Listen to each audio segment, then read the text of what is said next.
Hello, I'm Pamela Young, and this is Thrive 2030, brought to you by growthcurv. It's my great pleasure today to welcome John Denton, who is the Secretary General of the International Chamber of Commerce. Hello, John. How are you today? Very well, very well. A big hello from Paris. And bonjour, back to you, John. Very nice to see you. Now, John, just take a minute to outline a little bit more about your background.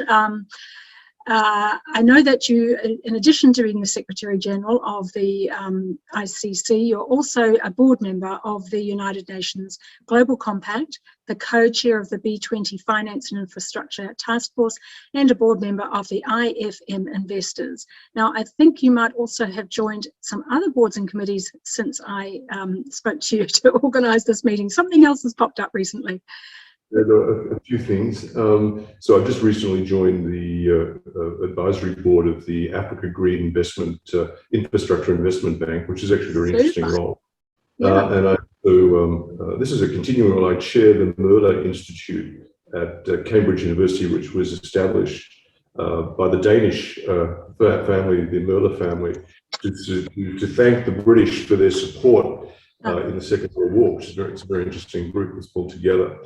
I also have just recently been asked to become part of the G7's working group on impact investing, which I'm working on at the moment with a guy called Doug Peterson, who runs S&P out of New York.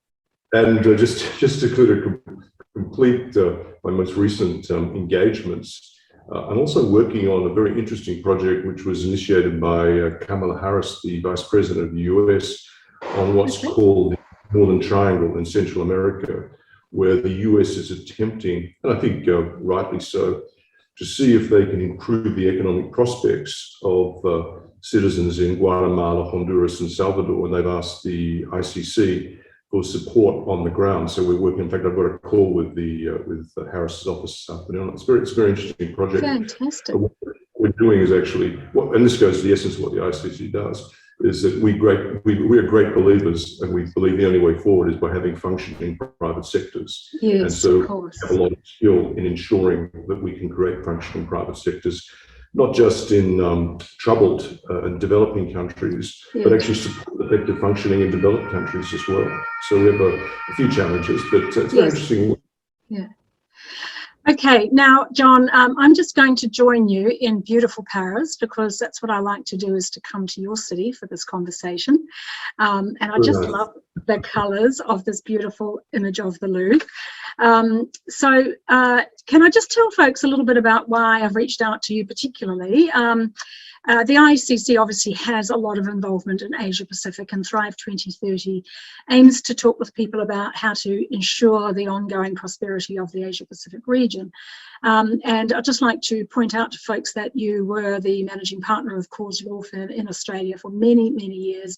And in that capacity, you were extremely high profile and engaged in a lot of the government and major business initiatives to develop relationships between Australia and Asia Pacific. So you've got a long tenure in developing the Asia Pacific region. So I'm hoping that that will come out in your commentary today. So just before we get underway with the conversation around Asia Pacific, would you just give us a quick 30 to 90 second overview of the ICC and its work, so that people understand what it actually does for businesses in the region? Yeah, no, sure. So the ICC was founded in 1919, so we're 102 years of age this year. Actually, we're founded in. Congratulations. We're founded in the ashes, actually, of the First World War, and at the same time, the Spanish flu influenza had actually was causing such death and havoc as a global pandemic at the time. Yeah. We were actually founded by a private sector. So we were founded by a group of industrialists, the Wallenberg family, the Solvay family, particularly in the Northern Hemisphere, including in the US and elsewhere. And it was founded on the basis that the private sector, when it's enabled to flourish, is actually a source of peace, prosperity, and opportunity for all. That's really the ethos of the ICC. But the fundamental reason for the founding of the ICC in 1919 was there was a lack of global cooperation. It was impeding the capacity of business to function and therefore fulfill that kind of purpose, which is enabling purpose that it has. And so the private sector formed the view that it would act and actually cooperate itself and create tools for cooperation where governments couldn't. And that's actually, in a sense, part of the driving force of the ICC, even in the 21st century. We act where governments can't in order to do what we do, which is work to grow the economy, revitalize global trade, and advance sustainability. We think those three elements are actually critical. And that's what we're working on at the moment. We have we have policy areas. We have a seat at the United Nations. We're the principal interlocutor at the WTO, the World Trade Organization, places like that. I'm the only private sector representative who sits on the COVAX Council, for example. It's very interesting in the context of the global pandemic. But we also have our own courts. So we have the world's leading private arbitration. And the reason we have that, Pamela, is that one of the areas that we saw that was inhibiting the capacity of business to actually operate globally was particularly in jurisdictions where there was ineffective or inchoate legal systems, the inability to actually have binding contracts which are enforceable. And so we created effectively the whole system of private arbitration globally. And we now at the ICC proudly have the world's leading private arbitral process as well, which is now chaired for the first time. Our president, for the first time in its history, is a woman. And so fantastic. Good on you. We're very driven by diversity and inclusion as well. And we now even have our executive board we're almost at 40% women as well, because it's very diverse. We have board members from Africa. We actually have a board member from Afghanistan, and I might talk about that in 1 second, the US, and lots from Asia. In fact, I'm going on a call with our regional coordinator, Shinta Kandaran, who's actually will be the chair of Indonesia B20, but she coordinates ICC with me in Asia Pac. Yes, I think most of us, listening today are aware of Chamber of Commerce of a nation. Sort of each individual country has its own Chamber of Commerce, but the International Chamber of Commerce being the coordinating body or the sort of member, I'm not sure that many of us, unless we have been to your court or had reason to communicate with you on some other matter, might not have been aware of your existence and all that wonderful work. Most people who are listening would have used one of the tools we created, which is Incoterms. So we created sort of global these tools which can be applied on a global basis to enable and facilitate the effective operation of global trade.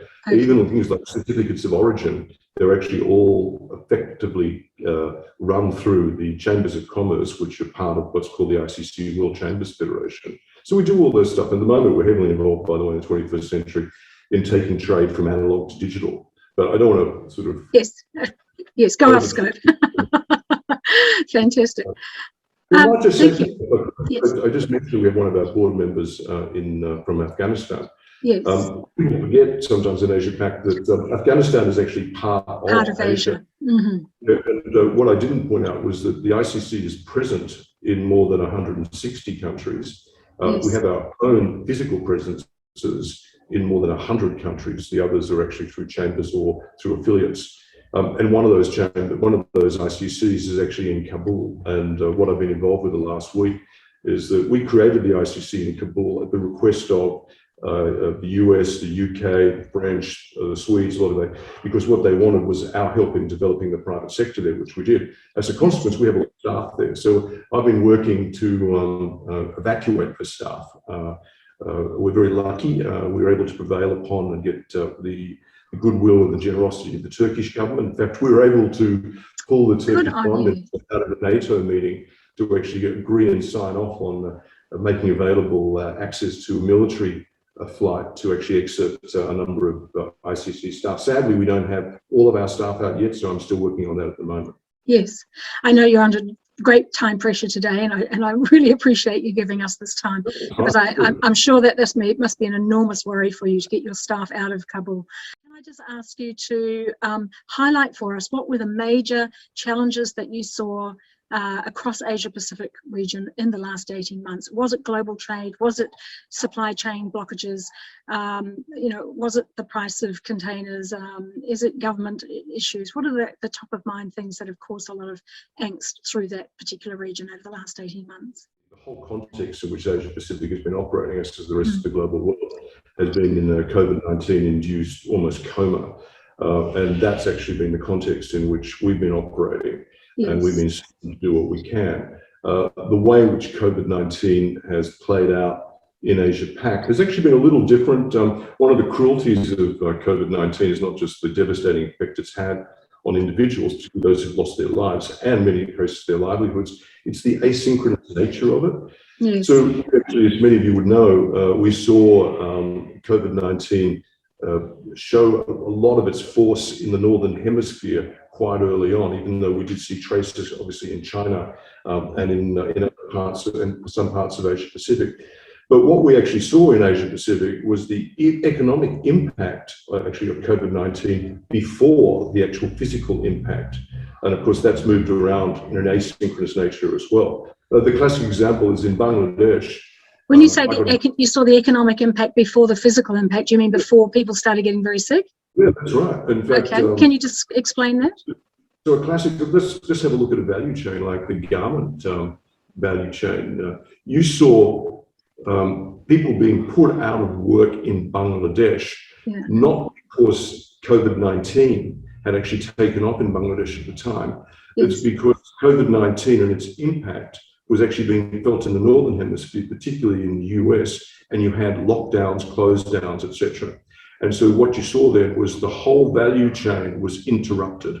As orders slowed down. Orders slowed down. In fact, orders were cancelled, and in fact, in many cases, unlawfully as well. Inventory was just ignored, commitments were just ignored. It was locked down because consumers were not able to go to shops to buy in retail, etc. And so that whole chain was destroyed. And the consequence of that was that you saw something like, well, certainly hundreds and hundreds of thousands of subcontractors or contractees and actually employees and casual labour in Bangladesh lose their jobs. Sadly, and this goes to another broader consequence, many of those were women. Many of those were women.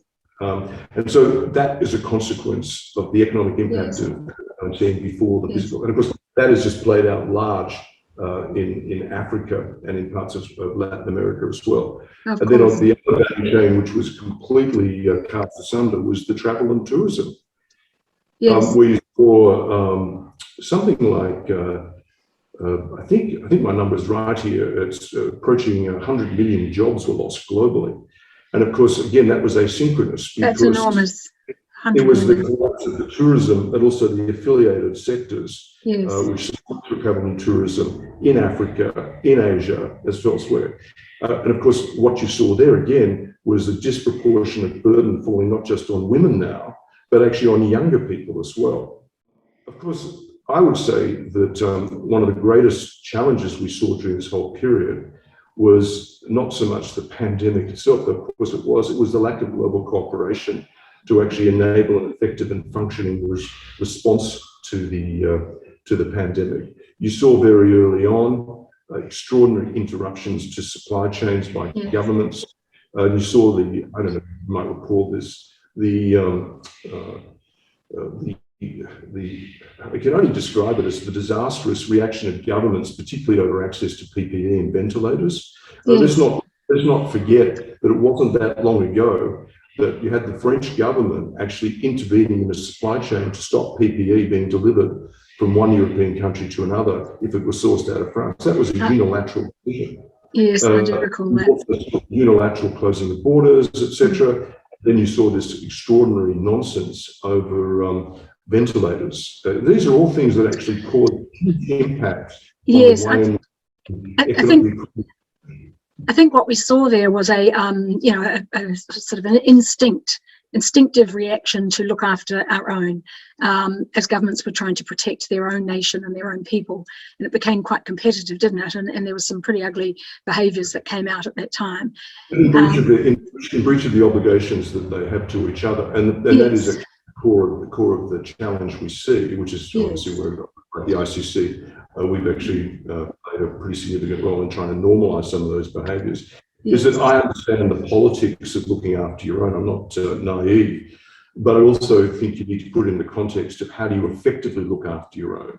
You don't effectively look after your own by not thinking more sensibly about how you get access to underutilised production to enable access to ventilators. Suddenly deciding you're going to close off access and then build your own facilities, it doesn't work.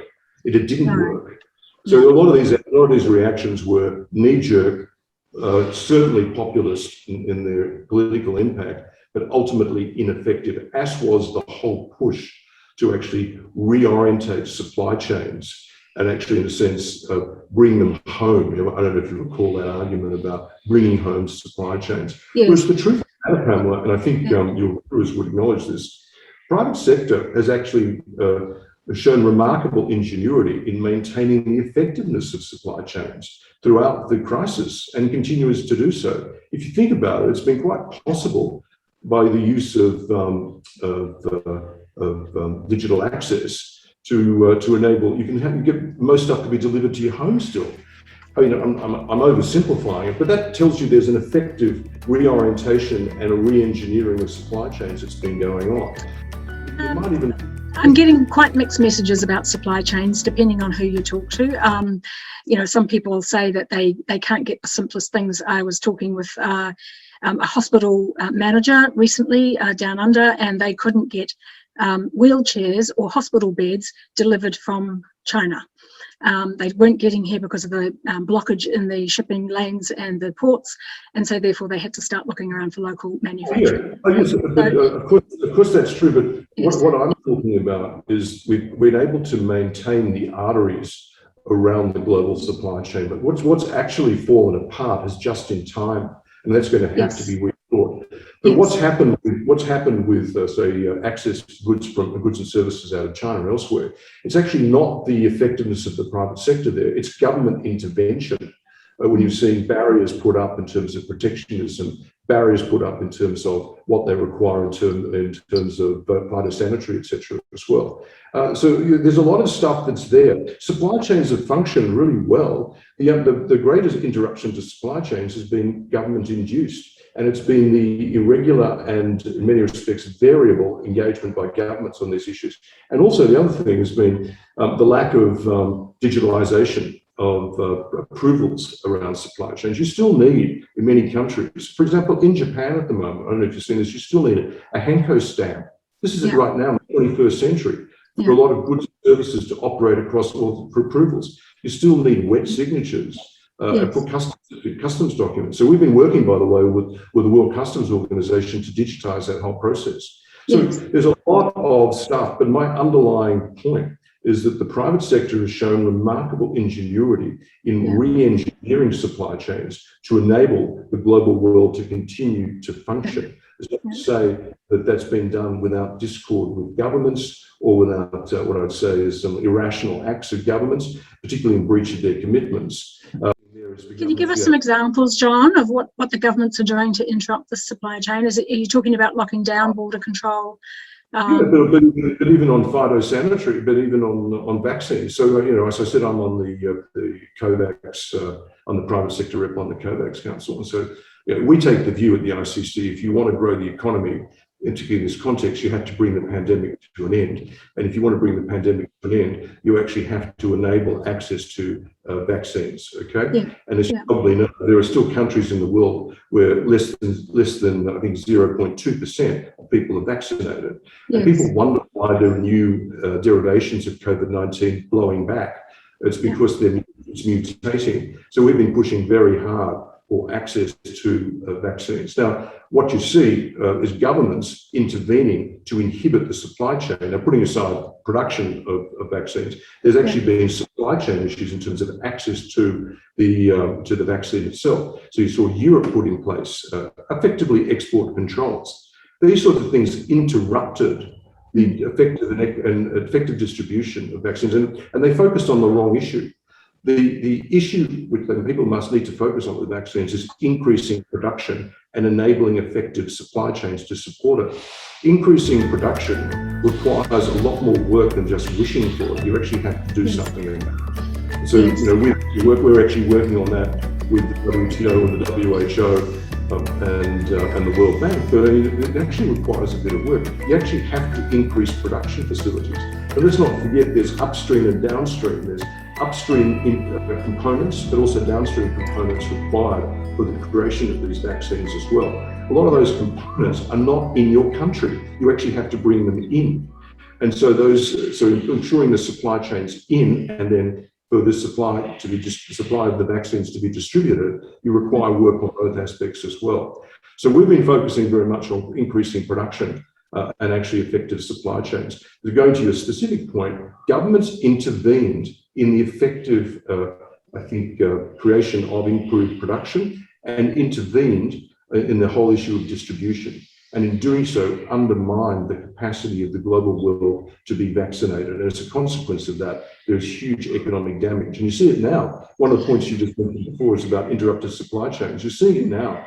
Mm-hmm. And to be real, I'll finish this point. And this goes to asynchronous nature. Thailand has effectively been in lockdown more recently over the last 3 to 4 months. Yes. And what's the big deal about that? Well, if you're trying to put together a tire, you need rubber. Where does the rubber come from? Often it comes from Thailand. Yeah. People can't go to the fields. People can't go to collect.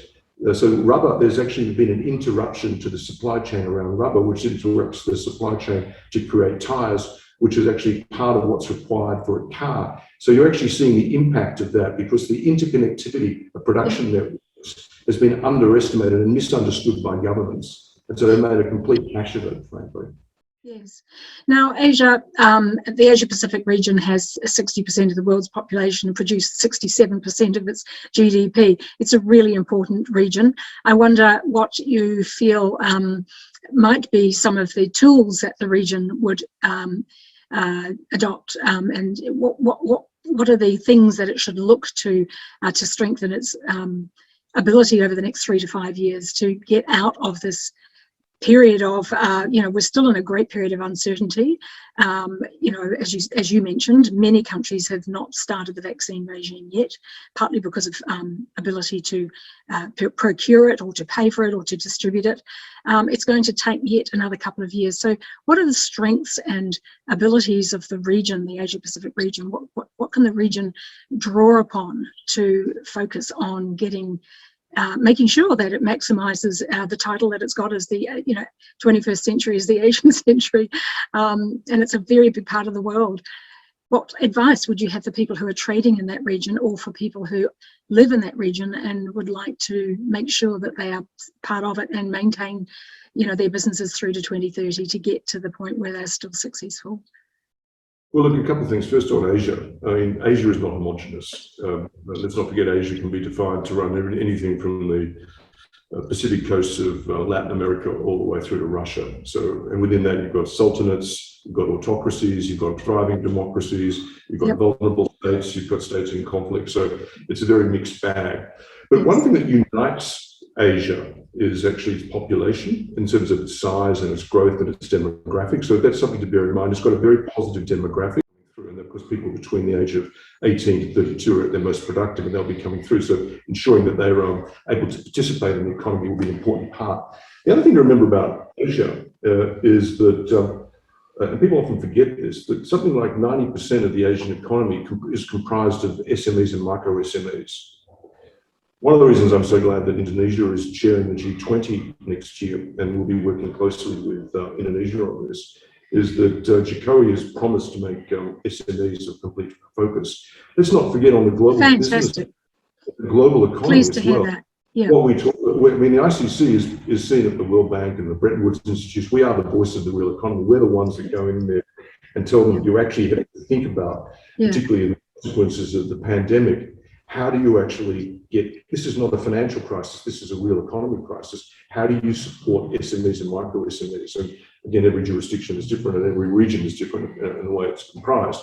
But I think this is a really important piece. How do we ensure, particularly in Asia Pac, the prosperity and the maintenance of an effective real economy? And that requires us to think deeply about how do we ensure the effective functioning and enabling environments to support SMEs. Yes, there's a lot of big macro issues around fiscal imbalances and things like that, but there are a couple of fundamentals there which I think are very positive. One is the demographic. The second is actually this issue about the power of SMEs and micro SMEs and enabling that happen. The other is actually a political dimension. It's quite challenging to actually contemplate this. As I said before, when I was trying to describe the lack of homogeneity in the Asian region itself. But there is a level of cooperation that exists within the Asian region. People often laughed at ASEAN because ASEAN was not the EU and didn't have an enforceable kind of mechanism to make things happen. But ASEAN has functioned relatively well during this period, gently, not with any major kind of strokes. But the ASEAN grouping and the ASEAN Plus grouping has actually been relatively functional. The other functioning group, which is really important for us to think about, has been APEC itself.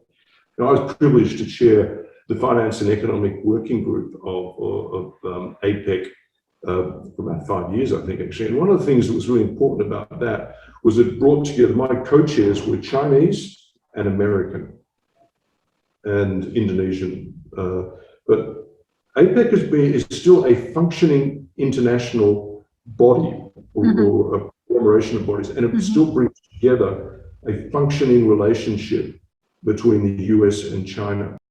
Coming back to that point about the focus on SMEs at the Indonesian conference or the Indonesian hosted event next year. I mean, I'm very excited to hear that there's some focus on SMEs, because over the last decade, I've become very conscious of many of the global initiatives. The winners seem to be the big businesses who always get the invites to the top table, who get on their trade missions, who can afford to go because they've got the funding and the bigger marketing budgets.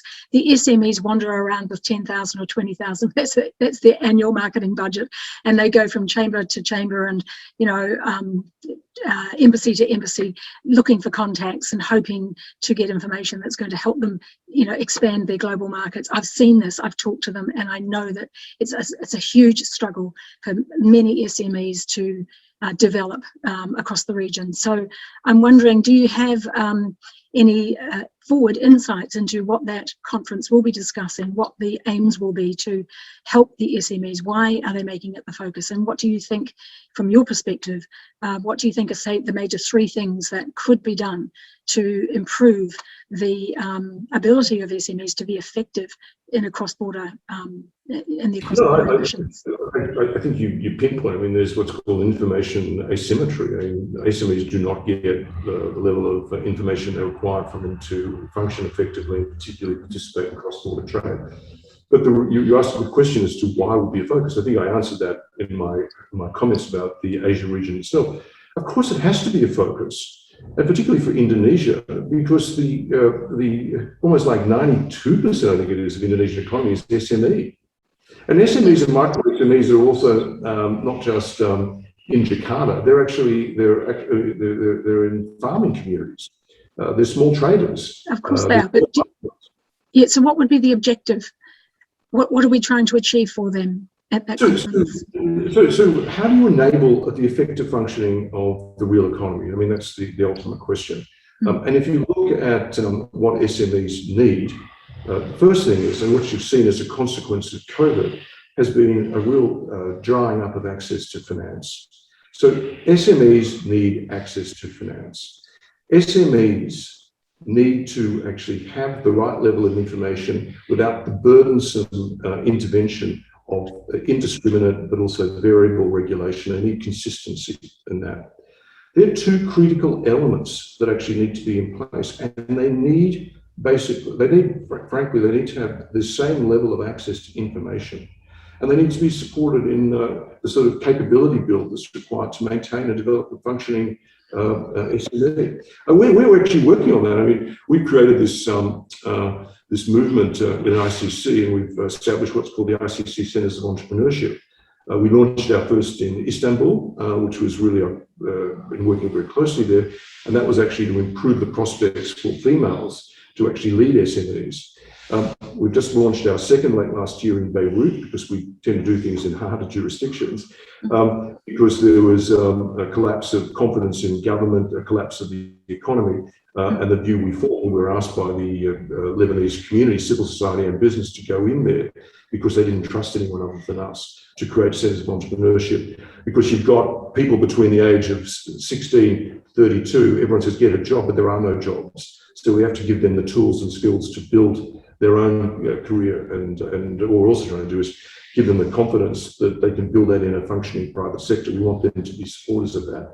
We're launching 6 in Africa at the moment, 5 in Latin America, and we're launching our first in Jakarta at the same time as the handover of the G20 from Italy to Indonesia, because what we'll be doing there is helping build the capability around SMEs.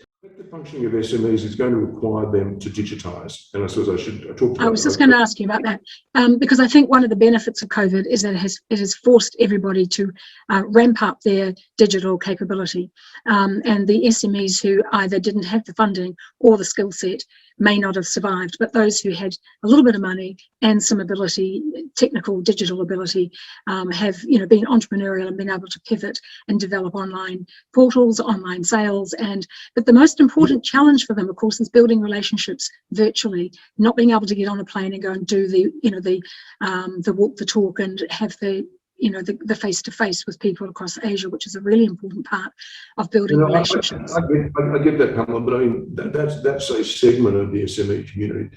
I'm actually focused as well on this whole issue of access to a digital platform. Let's not forget, even in Asia Pacific, you do not have universal access to the digital platform. That's true. Yes. So we're actually working to, we have a campaign which is called Technology for All, which is actually built around this, and a similar thing in Africa, similar thing in Latin America, and actually even in parts of Europe, to be frank with you as well. Yeah. We're actually working, and one element that's going to be absolutely critical is enabling access to the digital platform. And of course, being online... You're talking about them not having a computer or not having the internet. They don't have 3G. They don't have 4G, 5G. They don't have access to 3G. Yes. So we also do need to give that, and digitising them is actually quite hard. We're actually a campaign we're running in Africa, digitising 5 million SMEs, and we'll be running the same campaign through the more challenged parts of Asia Pacific itself. But just as you know, getting online is not the same thing as actually being successful online. The reason the Centres of Entrepreneurship is so important, we need to give people the skills to develop the business model to be effective online.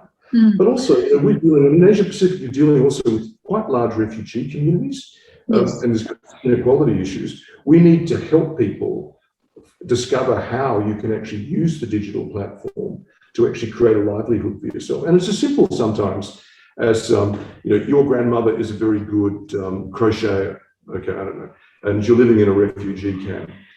She crochets and she can create interesting designs. You can actually access that to an Instagram. And Instagram can access that to a payment platform. The challenge is to get a distribution network to work alongside it. But these are all ways of doing it. And just because you're a restaurant and go online doesn't mean you can use the same approach that you use when you're running a physical restaurant. You actually have to think it through differently. And there's the skill to develop. When you say we need to do this, help them get their 3G, help them digitise, who's we? Is it the ICC, or are you talking about governments? So going back to why it's important that a country like Indonesia is chairing the G20, what you need is enabling, first of all, you need appropriate understanding of the policy changes and the investments required by nations to support the development of the real economy and enabling SMEs. Because as you say, often the debate is captured by larger businesses. Yes. And there's another issue to run through about the way larger businesses conduct their supply chains. But what we need to do is help the G20 then as the principal focal point for the global economic architecture to make better decisions about, if you want to grow the global economy, what do you need to invest in? And in particular, if you want Asia Pacific, which is, without Asia Pacific growth, the global economy would be tipping at zero minus. Without the strength of the Asia Pacific, how do you invest in that effectively? You need to ensure effective access to a functioning digital platform. You need effective access to building the capability of these millions of people. You need to ensure access to finance to support them. You need to get regulatory standardization, or at least coherence, all these sorts of issues in place as well. And that should be a principal, and I'm sure will be a principal focus of Indonesia as leader of G20. And of course, that's something that we, as the ICC, who I'll be participating in that, will be pushing very hard for. Yes, I'm just wondering, as you're talking about that, what the members of the G20 will think about that as, in terms of the priority of all the other things that they need to be thinking about in a pandemic. Presumably, we will just be coming out of the pandemic at the time of this conference next year. They'll have so many other things on their radar. How do you think that topic's going to rate? Well, the way the G20 operates, and I was actually, I think somewhere in my CV, it probably says that I was one of the founding members of the B20. Yes. The way the G20 operates depends very much on the strength of the leader of the G20 at a given time. In fact, the Italian G20 has been quite effective because Draghi, who's the leader of Italy, is actually a very effective and quite politically, I suppose, comfortable leader. Because he's a technocrat, effectively. He's not particularly worried about re-election. So he's actually been pushing very hard for particular focus on a number of areas, and they've actually done quite well. Indonesia, as the leader, can help determine what the agenda is. And the agenda is determined by what the Indonesian priorities will be, and obviously with concert with other G20 countries. What we want to do is ensure that Indonesia, as the leader of the G20, having said it wants to focus on enabling the real economy, enabling the SMEs, we give them the tools to do that. We give them the priority. We actually argue and give the advocacy to support them doing that as well in all G20 countries. We're in every G20 country, and we have our G20 contact group that operates as well. And that's what we're working on. The G20 is only really as strong as its leader. And as you say, what always happens with the G20 is it gets interrupted by events. We'll see, when the G20 was in Cannes under the French, it wasn't actually dealing with global economic issues. It was dealing with the debt crisis in Europe and with Greece was involved. So everything was basically devoted to that. So that took over the whole process. What we want is for the G20 under Indonesia to be focused and actually not lose focus on this particular issue. And by the way, resolving the issue of the support for the real economy requires us to bring an end to the pandemic. And I actually think equitable access to vaccines will still continue. And also, how do you increase production in the future? All these things will be very much on the G20 agenda. Must be. Yes. Just the last question on that, because I know you've got a time deadline. You've mentioned vaccines. What is the likelihood that we can get the whole world vaccinated? Is that possible, do you think? It's absolutely possible. I mean, the first thing that has to happen is, just in terms of relatively easy steps, is COVAX needs to be fully funded, which is the principal agency or principal entity which is responsible for ensuring access to vaccines, particularly for developing countries. It's still $18 to $20 billion short in terms of the necessary funding. Now, that sounds like a big number, but it's actually a drop in the ocean of what governments have actually already invested in terms of propping up economies. When you think about the trillions of dollars that have been spent, the damage that will be sought, damage that is continuing to be wrought on the global economy because of failure to vaccine, is, we actually calculated in a paper that we presented to the G20, the cost is about $9.2 trillion of failing to vaccinate the world. So the investment in funding COVAX is actually pretty small. But the point I want to make there is that 50% of that damage will be done to northern economies. So it's self-harm that's being inflicted by doing so. What the World Bank has estimated is it is possible, and the WHO, it is possible to vaccinate the world. But we do need to increase production, this is my point, not put in place export controls. We need to ensure the effective access through the supply chains, not using export controls as well. So those two things, plus fully funding COVAX, makes this a doable achievement, but politics is still in the way. And we need to therefore move to global cooperation on enabling that to happen. And there's some challenges there. What is the next global meeting where that topic will come up, where you might be able to organise, for people to provide that money to vaccinate the rest of the world so that we can all move on? The Italian G20 summit will be held later this year, and we're pushing very hard on that. We've just been before the G20 finance ministers. I mean, I'm not overly optimistic, but we've actually seen a lot more positive moves. You saw out of the G7 meeting the increased contribution of America and the UK to actually providing vaccines to developing countries. But to be frank, they did that as a consequence of pressure.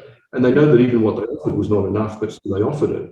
But that's a start. So I'd be foolish to criticise them, but at the same time, they know they need to do more because they know this ultimately, if you want to grow the global economy, you have to bring the pandemic to an end. And you can only bring the pandemic to an end by actually ensuring equitable access to vaccines. And we need to work on that. Increase production, access to supply chains. Absolutely.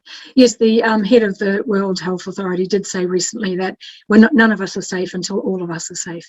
So it's all very well for us to think, like the Brits, for example, we've vaccinated 70 or 80% of the population. We'll take the constraints away and we'll just live with the few deaths that we might have in the illness and so forth. But if we don't make sure that all countries are safe, then it'll mutate and it'll come back and get us again. We'll all be back to February last year, won't we? In that same position. Look at the situation in New Zealand and Australia now. Yes, it's just getting worse and worse. John, I know that you have to go. But I think people have got to learn how to live with COVID-19. Yes. And you do that with a combination of vaccines, access to therapeutics, and decent policy making. Yes, we could talk all day. You are so tapped into all these topics that I want to discuss. But anyway, I know you've got to go and save your people in Afghanistan, which is more important than hanging out with me. I'm pretty revved up with these issues. So you are. We might come back to you for another session a bit later on. But in the meantime, I can't let you go without asking that amazing last question, which is so important, which is, if you were the chief executive of the world, John, what would be the top priority for you to address in your first 100 days? Or to at least put on the agenda in the first 100 days? Ending the pandemic through access to vaccines. It really has to be the #1 priority still. Okay. Thank you, Matt. That's really simple. That's really simple. Fantastic. Well, listen, you go well, my friend, and I do hope that your people in Afghanistan are safe.